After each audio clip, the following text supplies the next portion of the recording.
Hello friends, मैं doctor Sangeeta Mathur, associate professor political science, LBS government college Kotputli. आज BA part first के students को प्रमुख भारतीय राजनीतिक विचारक में मनु को पढ़ाऊंगी। इससे पूर्व भी हमने 3 वीडियोस मनु के बारे में हम लोग देख चुके हैं। आज हम मनु की सामाजिक व्यवस्था को देखना चाहेंगे कि मनु ने मनुस्मृति में सामाजिक व्यवस्था का चित्रण जो किया है वो किस तरीके से किया गया है। जैसा हम लोग सब जानते हैं कि मनुस्मृति में सामाजिक व्यवस्था को महत्व के साथ चित्रित करते हुए सामाजिक व्यवस्था के नैतिक आधारों, समाज के संगठन के सिद्धांतों, विभिन्न वर्गों के कर्तव्यों तथा सामाजिक व्यवस्था में राज्य के दायित्व का विस्तार से विवेचन मनु ने किया है। सामाजिक व्यवस्था में हम सबसे पहले ये देखना चाहेंगे कि मनु ने सामाजिक व्यवस्था के नैतिक आधार कौन से और किस तरीके से बताने का प्रयास किया है। समस्त प्राचीन भारतीय ग्रंथ सामाजिक व्यवस्था के नियमन के लिए सार्वभौमिक नियमों की व्याख्या करते हैं। मनुस्मृति में भी समस्त व्यक्तियों के आचरण को नियमित करने के लिए नैतिक नियमों की व्यवस्था की गई है। इन नैतिक नियमों की संहिता को मनु ने धर्म की संज्ञा दी है। यानी अगर हम धर्म का व्यापक अर्थ भी देखें तो वो वही है कि प्रत्येक व्यक्ति को जो उसका कार्य जो उसके लिए निर्धारित किया गया है, अगर वह उस कार्य को बिना किसी दूसरे के कार्य में हस्तक्षेप किया अगर करता है तो वो धर्म की पालना ही करता है। तो यहाँ पर नैतिक नियमों की बात भी हम इसी आधार पर देख सकते हैं। मनु ने आगे जो बताया है उसके अनुसार धर्म के 5 स्रोत माने हैं: वेद, स्मृति, सज्जनों का आचरण, अंतःकरण तथा राजा आज्ञा। राजा आज्ञा को धर्म के स्रोत के रूप में स्वीकार करके मनु ने सामाजिक व्यवस्था के संबंध में राज्य की भूमिका को मान्यता दी है। किंतु राजा द्वारा निर्धारित धर्म के लिए मनु ने यह आवश्यक माना कि वह धर्म की धारणा में सम्मिलित सार्वभौम नैतिक मूल्यों व मंतव्यों के अनुकूल हो तथा विद्वानों द्वारा युग के संदर्भ में की गई धर्म की व्याख्या के अनुरूप हो। मनु ने यमों व नियमों की व्याख्या द्वारा सामाजिक आचरण के नैतिक पक्ष को स्पष्ट किया है। यम के अंतर्गत मनु ने अक्रूरता, क्षमा, सत्य, अहिंसा, इंद्रिय दमन, ध्यान, प्रसन्नता, मधुरता एवं सरलता आदि गुणों को सम्मिलित किया है तथा नियम के अंतर्गत प्रार्थना, दान, तपस्या, स्वाध्याय, ब्रह्मचर्य व्रत, उपवास, अक्रोध एवं गुरु सेवा आदि को सम्मिलित किया है। सामाजिक व्यवस्था के दूसरे व्यवस्था को अगर हम देखें तो मनु ने सामाजिक व्यवस्था में वर्ण व्यवस्था की बात की है और मनुस्मृति में सामाजिक व्यवस्था को 4 वर्णों में वर्गीकृत माना है मनु ने, और वो 4 वर्ण हैं: ब्राह्मण, क्षत्रिय, वैश्य एवं शूद्र। आयु के अनुसार व्यक्ति के जीवन की 4 विभिन्न अवस्थाओं को 4 आश्रमों ब्रह्मचर्य, गृहस्थ, वानप्रस्थ एवं संन्यास के रूप में विभाजित किया गया है। मनु ने वर्ण आश्रम के आधार पर व्यक्ति के कर्तव्यों का विवेचन भी किया है। ग्रंथ में ब्रह्मा के मुख के उत्पन्न होने से ज्येष्ठ होने और वेद को धारण करने के कारण ब्राह्मण को संपूर्ण सृष्टि का स्वामी माना गया है। और मनु ने विभिन्न वर्णों के विभिन्न जो कर्तव्य हैं उनका भी विस्तृततः उल्लेख किया है कि ब्राह्मण को किस तरह के कार्य करना है, क्षत्रियों को क्या करना है, वैश्य और शूद्र का कार्य क्या होगा। यहाँ पर ब्राह्मण के लिए मनु कहता है कि यह जो वर्ण है वो श्रेष्ठता के कारण वह धर्म की रक्षा करने की अपनी क्षमता को जो है वो निभाएगा।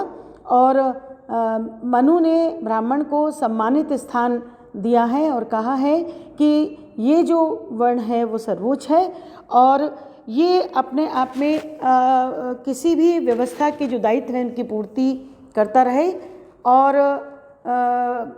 ये भी माना है कि समाज के उच्च वर्गों में मूल्यों को समाज में अक्षुण्ण रखने के दायित्व के कारण मनु ने ब्राह्मणों को वर्ण व्यवस्था में सर्वोच्च स्थान प्रदान किया है। क्षत्रियों के कर्तव्य के बारे में मनु कहता है कि प्रजा रक्षण के कार्य हेतु क्षत्रियों को उत्तरदायी माना गया है और क्षत्रियों का प्रमुख कर्तव्य प्रजा की रक्षा, दान देना, यज्ञ करना, पढ़ना, विषय में आसक्ति नहीं रखना आदि माने गए हैं। वैश्यों के कर्तव्यों का उल्लेख मनु करते हुए कहता है कि राज्य की आर्थिक व्यवस्था के संचालन व आर्थिक विकास के संबंध में वैश्यों की भूमिका को महत्वपूर्ण माना है। पशुओं की रक्षा करना, दान देना, यज्ञ करना, पढ़ना, व्यापार करना, ब्याज लेना व कृषि कार्य करना वैश्यों के प्रमुख कर्तव्यों में मनु ने उनको शामिल किया है। शूद्र के कर्तव्यों के बारे में मनु कहता है कि सामाजिक व्यवस्था में शूद्रों को निम्नतम स्थान दिया गया है।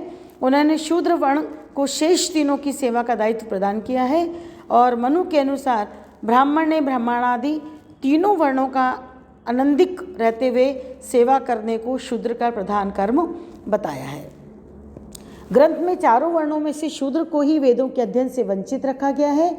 मनु ने शूद्रों के लिए वेदों का अध्ययन वर्जित ही नहीं किया, अपितु उनके द्वारा वेद के अध्ययन को गंभीर अपराध माना है। सीसा डालकर उसे दंडित किया जाना उचित उन्होंने बताया है और ये कहा है कि यदि शूद्र के कान में गलती से वेद का मंत्र पढ़ भी जाए तो उसके कानों में पिघला हुआ सीसा डालकर उसे दंडित किया जाना चाहिए। इसके पश्चात मनु जो है वो विभिन्न वर्णों के मध्य परस्पर संबंध की बात करता है और उसका कहना है कि जब तक जो चित्रित वर्ण की व्यवस्था मनुस्मृति में की गई है वो चारों वर्णों को एक दूसरों पर निर्भर माना गया है। किसी वर्ण को समाज व्यवस्था में प्रदान की गई स्थिति मनु के अनुसार उस वर्ण द्वारा संपन्न किए जाने वाले कृत्यों के तुलनात्मक महत्व पर निर्भर है। इसी तरह की सामाजिक व्यवस्था में मनु ने शूद्रों व स्त्रियों के प्रति भी अपने विचार व्यक्त किए हैं और शूद्रों व स्त्रियों के प्रति वो भेदभाव की बात करता है। उनका कहना है कि स्त्रियों को समाज में स्वतंत्र स्थान प्रदान करने के पक्ष में वो नहीं रहे हैं। ग्रंथ में प्रतिपादित किया गया कि स्त्री को बाल्यकाल में पिता के, युवावस्था में पति के तथा वृद्धावस्था में पुत्र के नियंत्रण व संरक्षण में रहना चाहिए तथा वह किसी भी अवस्था में स्वतंत्रता के योग्य नहीं है। मनु का मत है कि ब्रह्मा ने स्त्रियों की प्रवृत्ति में ही कुछ ऐसे दुर्गुणों का सृजन कर दिया है कि यदि इन्हें स्वतंत्र छोड़ दिया गया तो यह व्यभिचार आदि दोषों में लिप्त हो जाएंगी। अतः पुरुष को अत्यंत सतर्कतापूर्वक इन पर नियंत्रण रखना चाहिए। दूसरी तरफ मनुस्मृति में सामाजिक संव्यवहारों में स्त्रियों की स्वतंत्रता का निषेध करते हुए भी पारिवारिक जीवन में स्त्रियों की प्रतिष्ठा तथा गरिमा का निर्वाह किया जाना आवश्यक मानता है। मनु का मत है कि परिवार में स्त्रियों को मान, सम्मान, धन व आभूषण आदि के माध्यम से प्रथम रखा जाना आवश्यक है, अन्यथा पारिवारिक जीवन सुखमय नहीं हो सकता। इसी तरीके से मनु शूद्रों के प्रति अत्यंत महत्वपूर्ण अपना दृष्टिकोण रखता है और उसका मानना है कि शूद्रों को स्वतंत्र नागरिक का स्तर नहीं प्रदान करना। मनुस्मृति में शूद्रों को दास बना लेने का भी समर्थन किया गया है। दास के रूप में मनु शूद्र को वेतन दिया जाना भी अनिवार्य नहीं मानते और इस तरीके से मनु जो है वो स्त्रियों और शूद्रों के प्रति मनुस्मृति में प्रतिपादित दृष्टिकोण से ये स्पष्ट कर देते हैं कि सामाजिक व्यवस्था में समानता के सिद्धांत को मान्यता नहीं दी गई है। शूद्रों व स्त्रियों के प्रति मनु द्वारा प्रतिपादित किए गए भेदभाव का कोई तर्क सम्मत आधार या औचित्य प्रतीत नहीं हो सकता। मनु ने सामाजिक व्यवस्था में आश्रम व्यवस्था का उल्लेख किया है जिसमें ब्रह्मचर्याश्रम, गृहस्थ आश्रम, वानप्रस्थ आश्रम और संन्यास आश्रम की बात उन्होंने कही है और इसको यहाँ पर आयु की विभिन्न अवस्थाओं में व्यक्ति के समाज के प्रति विशिष्ट दायित्वों तथा जीवन के परम श्रेय के प्रति निर्दिष्ट उसकी साधना के विभिन्न चरणों की अभिव्यक्ति इसके माध्यम से की गई है। इस तरीके से मनु अपनी सामाजिक व्यवस्था का चित्रण मनुस्मृति में करता है। धन्यवाद।